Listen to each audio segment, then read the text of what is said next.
So hi guys, welcome back again to my channel. It's me, John Song, of course. So for today's vlog, another informative vlog na naman ang aking i-share sa inyo. And this time, it's all about eSIM guys. Paano mag-apply ng electronic SIM or digital SIM sa inyong mga, kumbaga yung mga phone na pwedeng lagyan ng eSIM. So this is iPhone 11. So actually, nalagyan ko na to ng eSIM na smart. Bali, dual SIM na to ngayon. Meron siyang primary tsaka secondary SIM. Yung dalawang to is active. Ngayon, meron pa akong isang SIM card which is yung token text naman. Binili ko to ng 180 pesos sa Shopee. Meron na siyang 100 free, 100 load. Advantage ng eSIM kasi guys, talagang malaking tulong to sa ating kalikasan.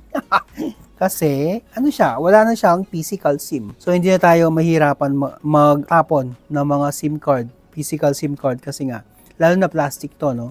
Mahirap tong malusaw. So, para sa mga bago, no, wala namang kaibahan talaga yung eSIM sa physical SIM kasi nga, kung ano yung function ng regular SIM, ganun din yung function ng eSIM. Kumbaga, digitalize lang para mapadali at wala na tayong hawak-hawak na physical SIM. So, ayan guys, punta kayo sa settings and then dito sa cellular. So, tapos dito sa pinakababa ng mga SIM card is merong add eSIMs. Ayan, may lalabas na set up cellular. You can transfer phone number from a nearby iPhone or scan a QR code provided by your carrier. So, click natin tong use QR code and then scan natin tong QR na makikita sa inyong eSIM. So, scan natin siya guys. Ayan. Automatic naman siya guys. Wala namang kayong pipindutin upon scanning. Activate eSIM. Your new eSIM from Smart is ready to activate. So, click lang natin tong continue. And guys, so kapag na-activate na to guys, magiging tatlo na yung aking SIM card dito sa iPhone 11. Ayun, default settings change, default voice line change. Click lang natin tong okay yun. Ayun, cellular setup complete. Your smart SIM is now active on this phone. So, tingnan muna natin guys. I-explore muna natin guys. Dalawang eSIM ko, pangalawa ng eSIM to. So, yung isang main SIM ko, physical SIM is Globe. Tapos yung isang eSIM is Smart. So, this is token text. So, ang nakalagay doon is primary, secondary, and this one is personal na lang. Yan. Click natin tong done. Yan. So, personal na siya. And meron natin primary, secondary, at yung personal.